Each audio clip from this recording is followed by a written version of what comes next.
Palitan nyo na rin to. Wala ring silbi to. Inutil din to. Ang yabang-yabang pan sabi, ako ang pinakamatagal dito. So, anong gusto mong palabasin? Magaling ka na sa Senado. Diyan ka na sa Senado nagmenopause. Wala ka man lang nagawang maganda na natandaan ng tao. Akala mo magaling ka?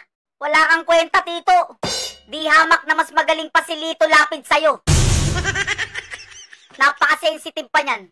Mabanatan mo lang ng konti, magsusumbong na sa media yan. Saka teka, bakit ka magagalit dyan?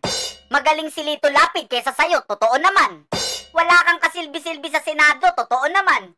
Lahat ng sinasabi ko rito, totoo naman. Masakit talaga yung totoo. Wala kang kasilbi-silbi dyan, Senate President ka pa naman. Vic! Hoy Vic! Yung utol mo, pauwiin mo na to. Bukod sa walang silbi, napaka-sensitive pa neto. Kung ayaw makatanggap ng criticism ng utol mo, ihatid mo sa bahay nila tapos ikulong mo. Naiintindihan mo ba, Vic? Vic, narinig mo ba ako? Mas may silbi pa si Lito Lapid dito.